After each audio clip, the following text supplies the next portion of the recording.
네, 오늘 우리 갈릴리 교회에서 주일 예배를 드리는데 참 아주 은혜롭습니다. 예배가 잘 준비되어 있고 예배의 흐름이 너무 아주 매끄러워서 우리 같은 사람들이 직업적인 한계가 있어요. 예배가 잘 드려지나 은혜가 되나 안 되나 이런 거 막 보는데 또 우리 최 목사님 또 얼마나 사역을 잘하는지 이렇게 확인할 수 있게 돼서 너무 행복합니다. 우리 성령 하나님께서 오늘 이 예배에 함께 하시는 줄로 믿습니다. 자, 제가 어제 그 새벽하고 저녁에 잠깐 말씀을 전했는데 다시 한번 리마인드를 한번 하겠습니다. 자, 제가 이 세상에 성공하려면 인간관계가 매우 중요하다고 말씀을 드렸습니다. 제가 어제 새벽에 말씀을 드렸는데 그러면서 로마서 12장 말씀을 가지고 제가 전했는데 이 세상에서 성공하려고 하면은 하나님께서 주시는 방법이 있는데 축복하라고 그랬습니다. 그러니까 원수를 악으로 악을 갚지 말고 선으로 악을 이기라고 하는, 축복해야 좋은 관계 맺을 수 있다. 두 번째, 함께 해야 된다. 소외되고 어렵고 힘든 사람에게 함께 했을 때 성령 하나님께서 그를 축복하시고 인간관계를 좋게 해준다 말씀드렸습니다. 세 번째는 겸손해야 된다. 낮아져야 된다고 말씀을 드렸습니다. 그러면서 이 일본에 530개의 기업을 만들고 13만 명의 이 고용을 창출한 고노스케 나셔널 그룹의 회장을 소개하면서 그 사람은 태어날 때 세 가지 하늘의 은혜를 가지고 태어났는데 첫 번째가 가난했던 것이고 두 번째가 병약했던 것이고 세 번째가 배움이 짧았다고 하는 것이다. 초등학교 4학년 때 아버지의 사업이 풍비박산이 나서 모든 가족이 헤어져서 자전거 포에 가서 점원을 일하면서 초등학교 4학년 된 아이가 엄마가 그리워서 울었던 시절, 그런데 이 사람이 이 세 가지 약점을 극복하고 세계적인 기업가가 됐다. 그렇게 말씀을 드렸습니다. 그러면서 마지막 팁으로 좋은 인간관계를 맺을 수 있는 방법, 어떤 문제가 생겼을 때 그 사람에게 초점을 두지 말고 문제에 초점을 두게 되면 우리의 감정을 컨트롤할 수 있다, 이런 말씀을 드렸습니다.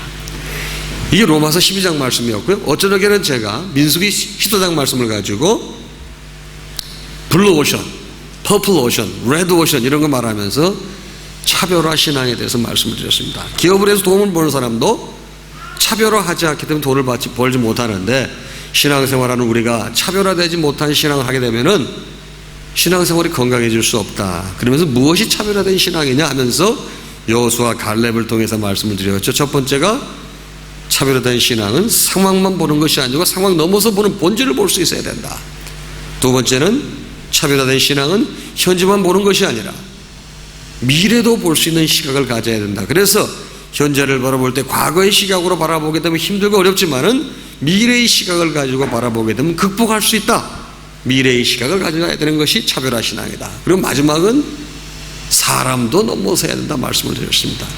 12지파 중에서 10지파 사람들은 사람만 보고 얘기를 했는데 여호수아 갈렙은 사람 넘어야 되는 하나님도 보았기 때문에 하나님께서 그들을 젖과 꿀이 흐르는 가나안 땅으로 인도하셨고 그 자손을 복되게 하셨다, 그런 말씀을 드렸습니다. 아무쪼록 여러분들이 이렇게 좋은 관계도 맺고 또 차별화된 신앙을 해서 이 땅에 살면서 행복하시기를 꼭 주님의 이름으로 축복합니다. 자, 오늘 아침은 제가 여기 사시는 분들이니까 이민에 관계되는 말씀 조금 예를 들어 보겠습니다. 여러분 코트라, 대한무역협회를 코트라라고 그러죠. 한때 코트라 관장을 지냈던 김태랑 씨가 한 세미나에서 외국에서 사업하는, 장사하는 우리 한인들의 문제를 꼬집은 적이 있습니다.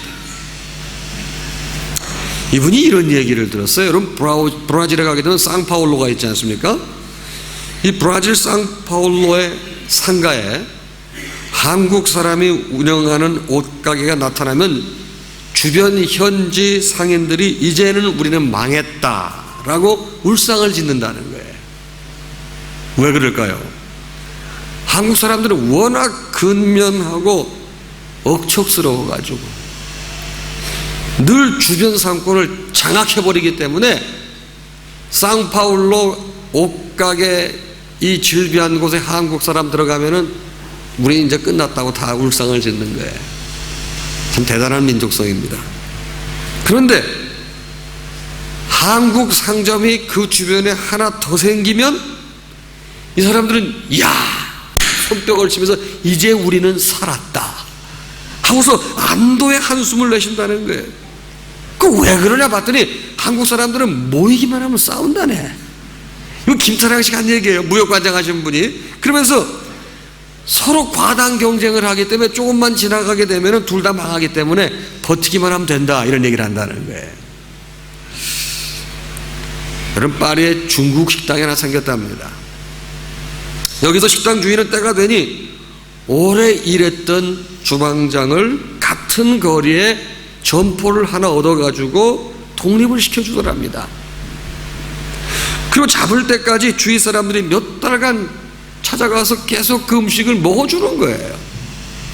그래서 시간이 지나니까 그 파리 거리에는 중국 식당이 하나씩 둘씩 더 늘어나기 시작했다는 거예요.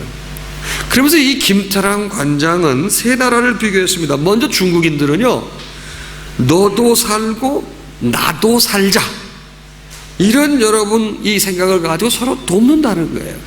너도 살고 나도 살자. 그런데 반면에 유대인들은 너 죽고 나 살자 그런다는 거예요. 유대인들은 내가 살기 위해서는 넌 죽어야 돼. 그러면서 서로 자기끼리 경쟁하는 거예요. 그런데 우리 한국 사람들은 너 죽고 나 죽자 이렇게 치열하게 싸운다는 거야. 이거 제 얘기가 아니고 김태랑 씨가 한 얘기를 여러분에게 소개하는 거예요. 그 양반은 무역관장을 했으니까 세계 여러 나라를 다니면서 우리 이 한인들이 어떻게 사업하고 사는지 많이 봤지 않겠어요? 참 여러분 안타깝습니다. 근데 여러분, 저는 좋은 버전을 얘기하고 싶어. 여러분이 중국 분들이 가는 곳은 전부 다 이렇게 식당이 생기고, 일본 분들이 가는 곳은 전부 이렇게 기업 회사가 생기는데, 한국 사람들이 가는 곳은 다 교회가 생깁니다. 할렐루야. 제가 통가에 갔는데 세상에 통가에 한국 교회가 있는 거야. 나 뒤로 넘어가는 줄 알았어요. 통가에 한국 사람이 15명이래. 근데 한국 교회가 있는 거야. 정말 대단한 한국입니다. 어디 가든지 한국 사람들은 교회를 세운 하나님 기뻐하실 줄로 믿습니다. 이건 제 버전이에요. 김태랑 씨 버전하고 좀 다르죠. 그런데 여러분, 국내 분석 심리학의 대가 우리 이부영 서울대 명예교수가 그림자, 마음속의 어두운 반려자라는 책을 썼습니다. 그림자, 마음속의 어두운 반려자. 이 책에서 이부영 박사는 칼 융의 심리학을 통해서 한국인의 마음을 분석해 놓았습니다. 그럼 우리 한국인들의 마음속에 그림자가 자리 잡고 있다는 거예요. 책 제목이 그림자, 마음속의 어두운 반려자. 그래서 조금 여러분 좀 밝지 않잖아요. 여기서 그림자라고 하는 것은 우리 자아 속에 숨겨진 어두운 억압 또는 컴플렉스를 이부영 교수는 그림자라고 얘기를 했습니다. 그래서 그분은 우리 민족이 한국 전쟁 이후 5, 60년 동안 짧은 기간 동안에 빠른 압축 성장을 하면서 이런 그림자가 마음속에 생겼다는 거예요. 여러분, 전 세계에서 전쟁이 끝나고 반세기 만에 이렇게 성장한 나라는 없어요. 인류 역사에 없어요. 어제도 잠깐 언급했지만 원조를 받는 나라에서 원조를 해주는 나라, 그것도 원조를 해줘도 대충 해주는 게 아니에요. 엄청나게 해줘요. 여러분, 그 통가에 갔더니 그 맹고 추리센터라고 하는 그 국가에 하나밖에 없는 장애인 재활치료센터에 제가 그걸 가기 위해서 간 거예요. 근데 한국 정부에서 그 집을 하나 줘줬어요. 그 인구 10만 되는 곳에. 근데 최근에 일본이 하나 또 줘. 일본은 2배 정도로 줘줬더라고요. 그러니까 여러분, 일본 경제 규모하고 우리 경제 규모하고 비교하게 되면 많이 우리가 처지는데, 그래도 여러분, 원조 받던 나라에서 원조를 해주는 나라 대단한 나라입니다. 세계 경제 대국에 들어섰죠. 그리고 여러분, 호주에서 하시지만 호주 인구가 한 2,500만, 4,500만 된다고 그러잖아요. 한국 인구 얼마입니까? 5천만이 넘잖아요. 제가 여러분 금년에 유럽을 세 차례 갔었는데, 여러분 유럽에 잘 사는 나라들이 굉장히 많은데 인구들이 다 조금씩밖에 안 돼요. 400만, 500만, 700만. 인구 많은 데가 네 나라인데, 이태리, 영국, 프랑스, 그 다음에 한 군데가 스페인. 그게 인구 한 7, 8천만 명 되는 거야. 남북한 통일되면 우리 8천만 명 되는 거거든요. 대단한 나라입니다. 그런데 압축 성장을 했어. 짧은 기간에 팍 성장을 하다 보니까 성장통이 있는 거야. 이 무영 교수는 그 성장통이 뭐라고 하느냐면은 조급히 서두르는 병이 있다는 거야. 빨리빨리 병. 우리 한국 사람들은 빨리빨리 해야 돼. 여러분, 호주 분들은 어떠신지 모르겠는데 미국 분들은 굉장히 느립니다. 여러분, 거기 가가지고 이 그로서리에 가서 물건 사고 돈 계산할 것 같으면 명 짧은 사람은 죽어. 하나씩 계산하는데 뭐 환장하겠는 거야. 여러분, 한국의 이마트라든가 홈플러스에 가보십시오. 우리 아주머니들 계산하는 거 보십시오. 여러분, 달인입니다. 그 사람들 한 사람만 쓰면 여러분, 이 미국에서 이 그로서리 일하는 사람 4명 5명 목사 가는 거야. 우리 인터넷도 그래. 아, 여러분, 목사님이 저 왔다고 전화기를 만들어서 여기 3G가 되고 아직 4G 안 됩니까? 저한테 전화를 주는데 얼마나 고마워지. 근데 여러분, 한국에서 저는 이 4G 쓰거든요. 한국은 다 LT A 그래가지고 영화 한 편 다운받는데 턱 누르면 여러분 1초면 다운입니다. 연세 드신 분들 제가 무슨 말 하는지 전혀 모르실 거야. 행복하시기 바랍니다. 그거 알아봐야 별로 도움 안 됩니다. 뭐 동영상 같은 거 다운받는데 제가 손녀가 있는데 미국에 있거든요. 우리 애가 이제 보내주는데 이것도 이 카톡으로 오는데 이걸 받으려니까 정말 처음부터 이렇게 받았으면 인내도 있으면 괜찮을 텐데 뭐 서울에서는 그냥 턱 누르면 찍 들어오거든요. 여기는 계속 들어오는 거야. 저로 알고 인내를 하게 하고 기도하게 하고. 근데 한국 사람은 빨리빨리. 이 좋은 점도 있어요. 막 조급하지만은 전 세계 최고 인터넷 강국이 된 게 최고죠. 그런데 이 빨리빨리가 후유증이 많습니다. 빨리빨리 병이 있습니다. 두 번째, 우리 무슨 병이 있느냐? 상대방의 장점을 인정하지 않고 업적을 깎아내리는 바로 너 죽고 나 죽자병. 너 죽고 나 죽자병. 너무 경쟁을 심하게 하니까, 외도 오션이니까 이 경쟁하지 않으면 죽는다고 생각하니까 그냥 하는, 이게 우리 어두운 그림자입니다. 그 다음에 우리는 이 끼리끼리 병이 있어. 끼리끼리 병. 뭐 동문끼리 모이고 동양 사람끼리 모이고 이게 참 문제가 있어. 그러니까 어디 학교 선후배냐 그러면 바로 나이 물어보고 몇 살 바로 형 동생 바로 되는 거야. 그렇지 않습니까, 여러분? 이게 이 끼리끼리 병이 참 그렇습니다.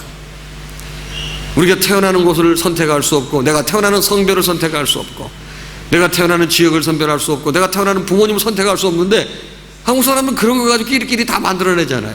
내가 선택할 수 없는 그 어떤 것을 가지고 여러분 이렇게 구분을 하잖아요. 이게 여러분 이게 압축성장의 병이에요. 마지막은 뭡니까?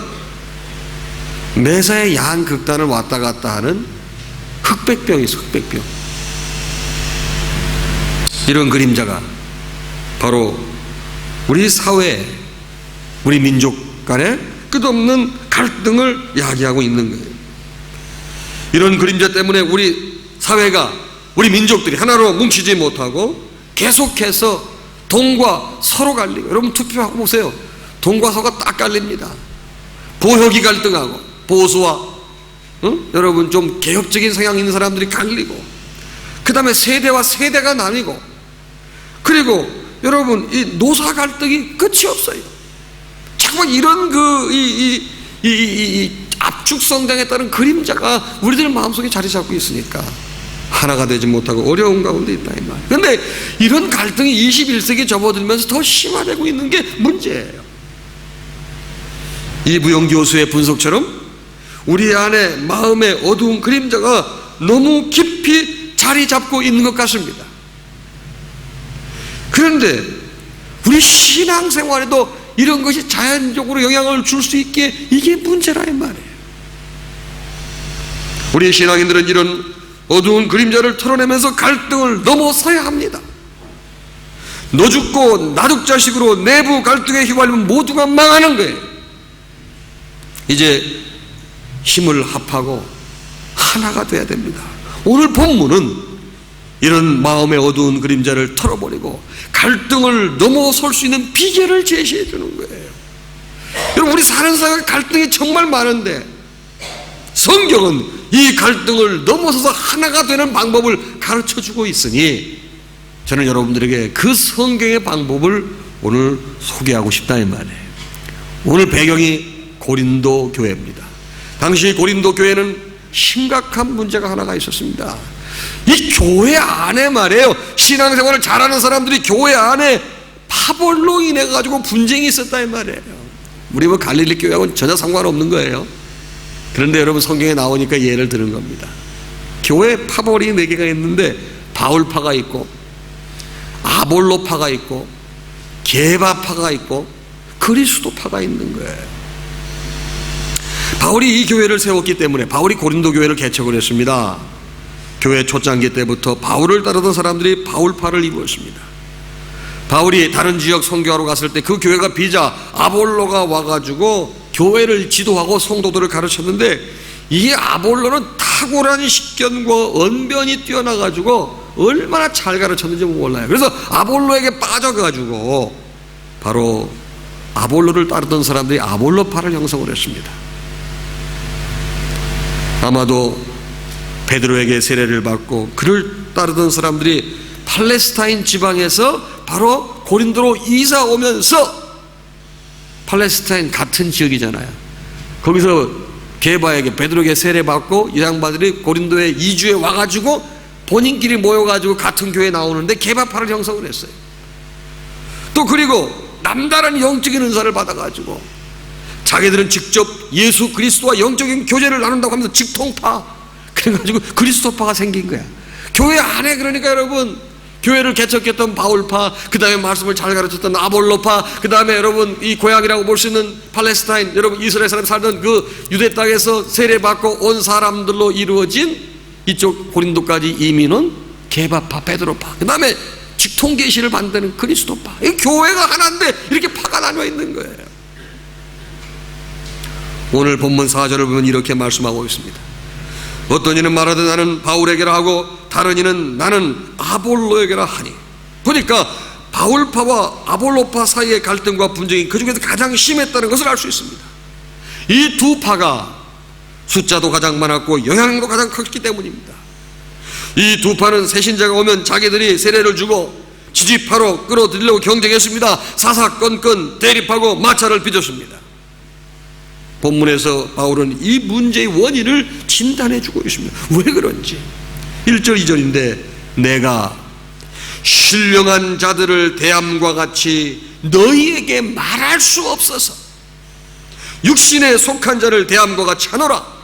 내가 너희를 젖으로 먹이고 밥으로 먹이지 아니하노니. 그러니까 여러분, 바울이 지금 고린도 교회에 왔는데 성도들을 보는데 장성에서 밥을 먹여야 되고 예수를 구주로 영접해서 신령한 자로 대접해서 그에게 여러분 정말 밥을 먹여야 되는데, 이 와보니까 너무 어려서 육에 속한 자같이 하고 저주로 먹이는 거예요. 무슨 말입니까? 한마디로 영적으로 성숙하지 못했다는 거예요. 성도들을 보니까 영에 속하지 않고 육에 속했다는 것입니다. 여러분과 제가 우리 신앙생활하면서 많이 볼 수 있는데, 주변에 많은 사람들이 갈등하는 이유가 뭐예요? 여러분, 갈등하는 이유는 아직 성숙하지 못한 거예요. 영에 속하지 않고 육에 속하게 되면 갈등하는 거예요. 아이들은 싸우면서 큰다는 말이 있습니다. 아직 인격적으로 성숙하지 못하기 때문에 서로 싸우고 갈등하는 겁니다. 더 잘해서 성숙해지게 되면은 그까짓 거 싸울 일이 아닌데 내가 그때는 왜 그렇게 싸웠는지 후회하게 되는 경우가 있지 않아요? 여러분, 제가 미국의 에모리 대학교에서 공부할 때 제임스 파울러라고 하는 교수님에게 공부를 배웠습니다. 이분은 정말 대단한 그 석학인데, 이분이 쓴 책 중에 신앙의 발달 단계라는 책이 있습니다. 이분은 신앙의 발달 단계를 6단계로 나누면서 우리 모든 믿는 사람들은 이 신앙의 발달 단계 6번 스테이지를 지나면서 발달해 간다고 얘기를 했습니다. 그러면서 그분이 4번째 단계를 강조를 했습니다. 이 4번째 단계를 뭐라고 부르는가 하면은 개별적 성찰적 신앙 단계라고 합니다. 주로 청소년기와 청년기에 나타나는 신앙 형태입니다. 개별적 성찰적 신앙 단계, 청년기와 청소년기에 나타나는데, 이때는 주체적이고 비판적으로 가치관을 형성하는 시기에 무엇이 옳고 그름이 분명해야 됩니다. 그래서 젊은이들이 이러면 정의감이 있는 거예요. 그런데 시기의 위험성은 자기 중심적 사고에 사로잡혀 있다는 점이에요. 다른 사람의 관점을 볼 수 있는 눈이 아직 열리지 않은 거예요. 청년들이 여러분 정의감에 투철하고 옳고 그름을 분명히 구분하고, 아이들도 여러분 고등학교 여러분이 고학년들 보게 되면 여러분 이 타협 못합니다.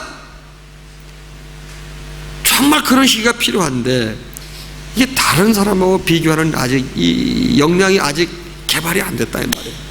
그리고 다음 단계를 통과해야 되는 그 다섯 번째 단계를 결합적 신앙 단계라고 합니다. 결합적 신앙 단계는 세상을 무르익은 눈으로 볼 수 있는 단계예요. 세상이 그렇게 흑백으로 재단할 수 있는 것이 아니라는 사실을 그때부터 알기 시작합니다.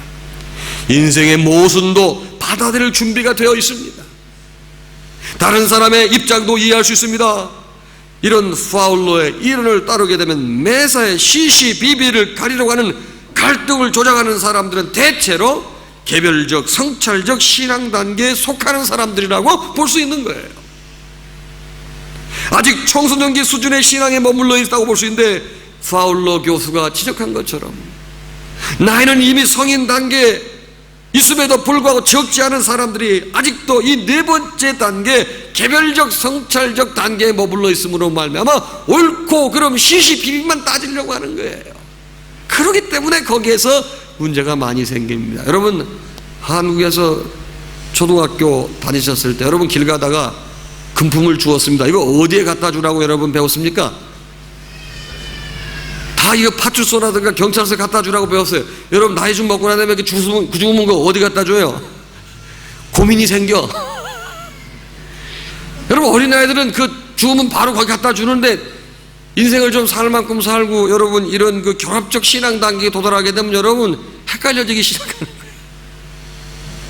다 그거를 여러분 볼 수 있는 시각이 생기는 거예요.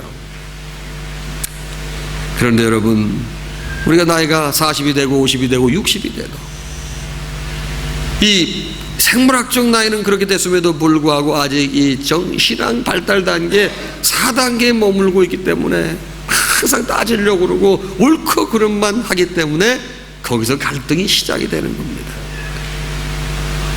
그런데 파울로 교수의 지적처럼 우리가 성숙해서 5단계인 결합적 신앙 단계로 들어만 가기만 하면 이런 갈등을 쉽게 극복할 수 있는 거예요.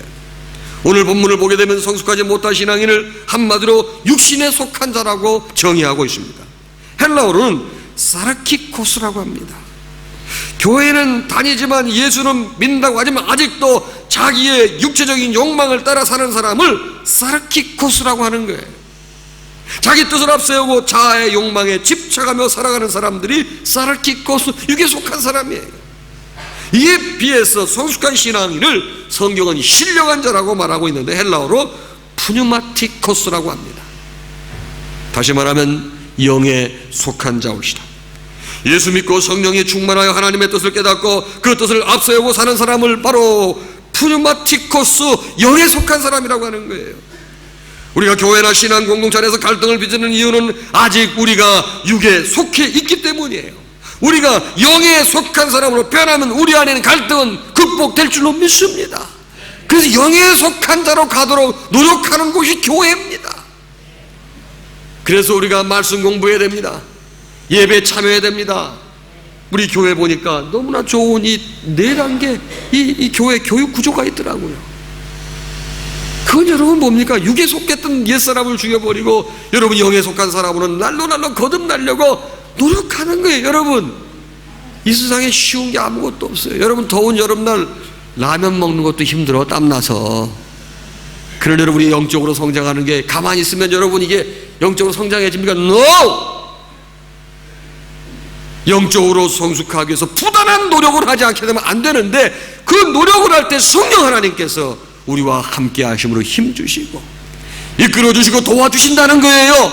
그래서 여러분과 저는 주님 오시는 그 순간까지, 아니면 우리가 주님께 가는 그 순간까지 영에 속한 사람이 되려고 끊임없이 노력해야 여러분이 가는 곳이 평화의 동산이 되고 여러분이 피스메이커가 돼서 어디에 가든지 화목하게 하고 그리스도의 사신이 되고 예수의 편지가 되고 향기가 되고 축복의 통로가 될 줄로 믿습니다.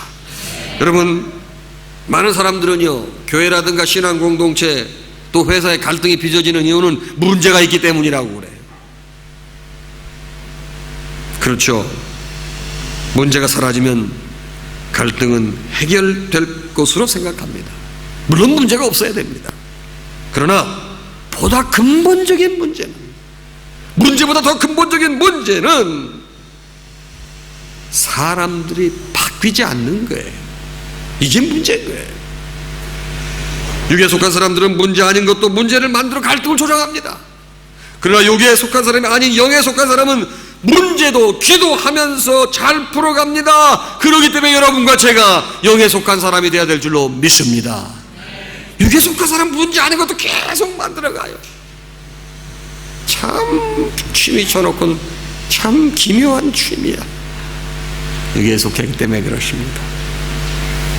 그런데 바울은 본문에서 바로 이런 문제를 어떻게 풀어갈 것인가, 우리가 인생살이 하면서 생기는 모든 갈등을 어떻게 풀어갈 것인가, 이 신앙적 방법을 가르쳐주고 있는데 바로 본문 5절에서 이렇게 얘기하고 있는 거예요. 그런즉 아볼로는 무엇이며 바울은 무엇이며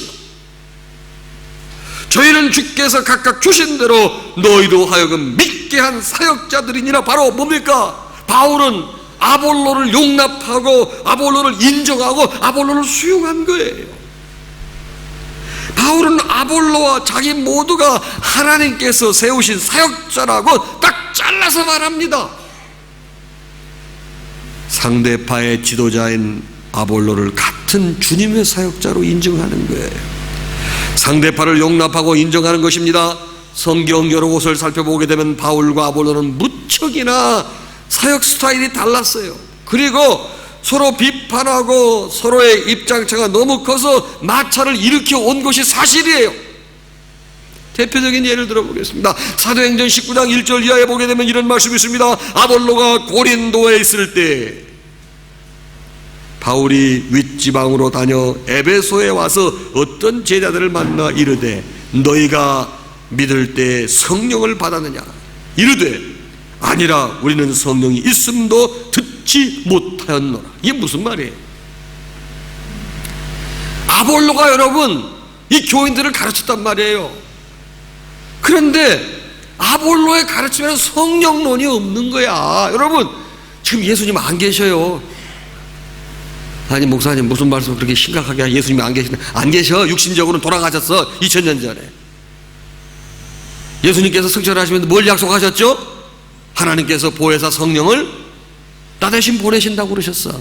지금은 성령 시대. 예수님은 2000년 전에 육신적으로 돌아가셨고 성령 하나님께서 주관하시는 우리는 세상에 살고 있습니다. 그런데 이 아볼로가 여러분 이 성령론을 몰라. 성경 말씀은 잘 쪼개는데 성령론을 안 가르쳐서 여러분 이거는 보통 문제가 아니에요. 바울의 입장에서 바라볼 때 이건 뭐 보통 심각한 게 아니에요. 그러나 바울은 그럼에도 불구하고 오늘 본문에서 그도 하나님께서 사용하시는 사역자라고 인정하고 수용하는 거예요. 우리가 공동체 내에서 갈등을 극복하려면 먼저 다른 점을 인정해야 됩니다. 수용해야 됩니다. 용납해야 됩니다. 나하고 다르다고 배척하고 배타적으로 문을 닫으면 갈등은 더욱 심해지는 거예요. 그리고 상대방의 실수도 여러분 용납해 줄 수 있어야 여러분 갈등이 넘어가는 거예요. 우리 민족은 단일 민족으로 5000년을 살아왔습니다. 인류 역사상 그 유래를 찾기 힘든 민족입니다. 그래서 이것이 큰 장점일 수도 있지만은 또 큰 단점이기도 합니다. 단일 민족으로 살아온 우리는 나와 다른 사람들을 인정하지를 잘 못해요. 나와 다른 점들을 잘 받아들이지를 못해요. 여러분 중국 사람들이 세계 곳곳에 차이나타운을 건설했습니다. 아마 호주에도 분명히 있을 거예요. 시드니에도 분명히 있을 거예요. 세계 주요 도시국가 가운데 도시 중에 차이나타운이 없는 데가 어디 있습니까? 여러분 2002년에 서울에서 월드컵이 있었습니다. 여러분 중국 사람들이 그렇게 많이 와요. 여러분 제가 있는 곳이 월드컵 경기장 바로 옆이거든요. 근데 이분들이 여러분 월드컵 때문에 한국에 왔는데 차이나타운을 가고 싶은데 차이나타운이 없어. 인천 북성동에 조그만 게 하나 있는데 그건 여러분 차이나타운이 아니야. 중국 사람들이 뭐라고 그러는 줄 아십니까? 이야, 한국 사람들 지독하다고. 중국과 가장 가까운 거리에 있으면서 차이나타운을 세울 수 없는 나라가 한국이라고. 여러분 얼마나 우리가 배타적이면 여러분 그걸 못 봐, 꼴을 못 봐. 이게 한국 사람이에요. 근데 하도 우리가 이러니까 하나님께 요즘에는 강제적으로 바꾸셔가지고 여러분 농촌 총각들이 장가를 가야 되겠는데 이 색시들이 없어가지고 전부 동남아시아에서 데리고 오는 거야. 아니 노처녀들 뭐해, 시집이나 갔으면 좋겠구만. 우리 교회도 그냥 노처녀들이 많어. 아이 참. 근데 이 남자애들은 이상하게 교회 다니는 남자애들은 좀 약간 비리비리한 것 같아. 좋은 아가씨들은 많은데 아이 참 안타까워.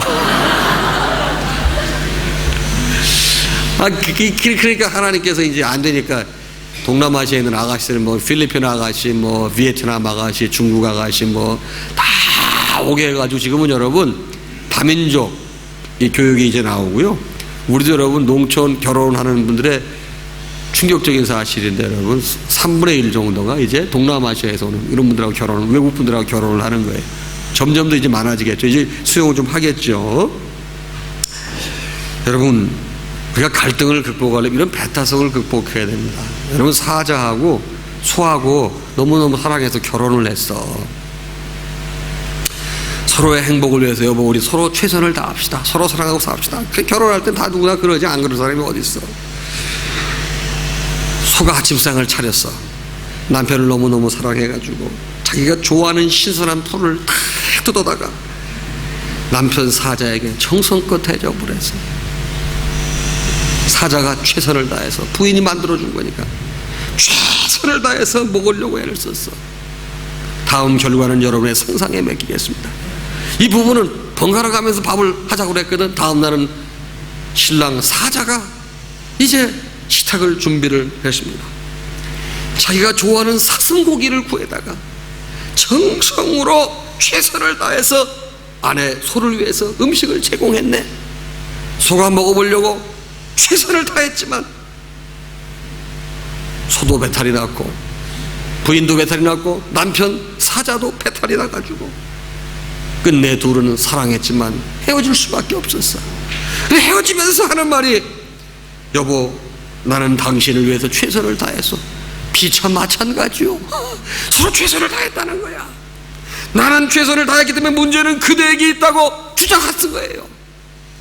여러분 우리가 서로에게 최선을 다하는 것도 중요하지만 그 이전에 서로 다른 점을 인정하고 서로 다른 점을 수용하는 게 더 중요한 거예요.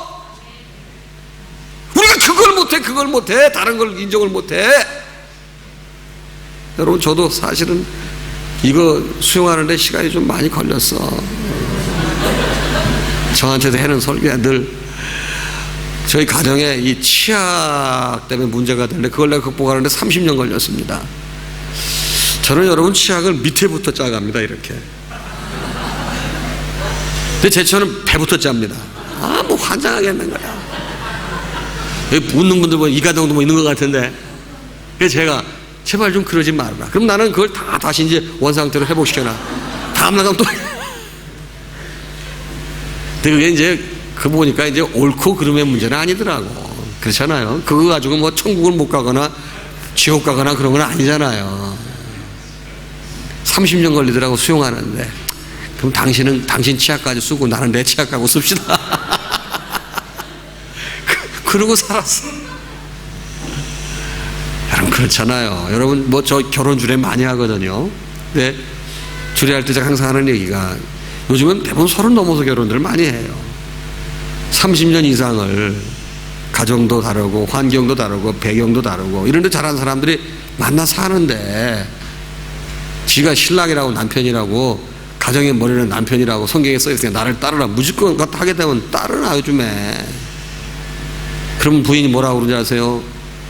주께서 교회를 사랑하듯이 아내를 사랑하라고 그랬는데 주님은 교회를 위해서 목숨을 주었는데 당신은 나를 위해 죽어야 된다 이렇게 나오기 때문에 안 돼. 서로 다름을 인정해야 돼요. 그럼 이것이 갈등을 극복하는 첫 번째 비결이옵니다. 제발 좀 옳고 그름 가지고 덤비지 마세요. 목사님 그러면 되겠습니까? 그러지 말라니까. 그럴 수도 있어.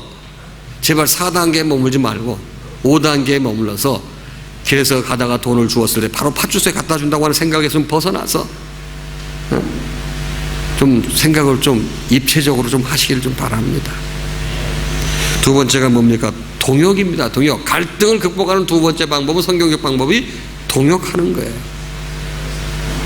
6절 7절을 보면 나는 심었고 아볼로는 물을 주었으되 오직 하나님은 자라게 하셨나니 그런즉 심는 물 주는 이는 아무것도 아니로되 오직 자라나게 하시는 이는 하나님뿐이니라. 할렐루야. 오늘 말씀의 제목이 뭡니까? 오직 하나님께서 자라나게 하셨나니. 예, 물 주고 씨 뿌리는 건 별 볼일 없다 이 말이야. 여러분, 우리가 자식들에게 아무리 밥 잘 먹이고 잠자리 잘해줘도 애가 안 자라봐, 안 커봐. 여러분, 애가 키가 적다고 여러분 발 묶어놓고 끌어 당기면 키가 늘어나나? 안 돼. 내가 할 수 있는 거 애 밥 먹이는 것밖에 없어. 그런 하나님께서 자는 동안에 걔를 키가 크게 만들어 주시는 거예요. 그렇게 감사한 거예요.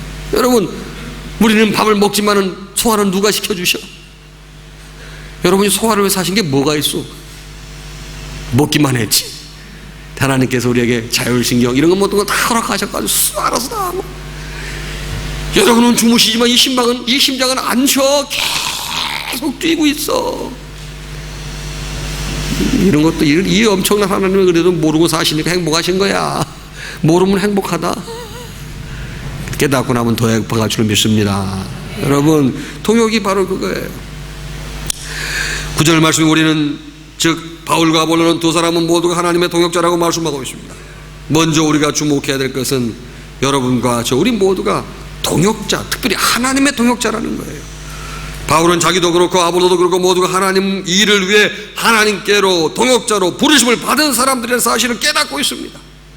바울이나 아볼로 모두가 서로 자기 일을 하는 사람들이 아니고 하나님 일하는 사람들의 사실을 잊지 않고 있는 거예요. 여러분, 우리가 내 일 한다면 나하고 뜻이 안 맞는 사람이면 여러분 안 써도 돼. 내가 회사 사장이면 내 뜻에 안 맞으면 그 사람 안 써도 돼. 잘라도 돼. 내 맘에 들지 않는 사람하고 내 일하는데 내가 왜 그 사람을 씁니까? 잘라버려야지. 내 돈 주고 일 시키는데. 그러나 여러분과 저는 하나님이라는 사람입니다. 하나님이라는 사람들은 내 마음에 안 든다고 해서 여러분 그 사람하고 교제를 안 하면 안 되는 거예요. 하나님이 필요해서 그 사람 갖다 놨기 때문에 내 마음에는 안 들더라도 조심하면서 좋은 관계를 맺으려고 노력하며 사는 것이 영에 속한 사람인 줄로 믿습니다. 바울의 기준에 말 성령도 모르는 사람하고 어떻게 일을 합니까? 그런데 하나님이 그 사람을 일꾼으로 세웠다 이 말이야. 그래서 인정하는 거예요.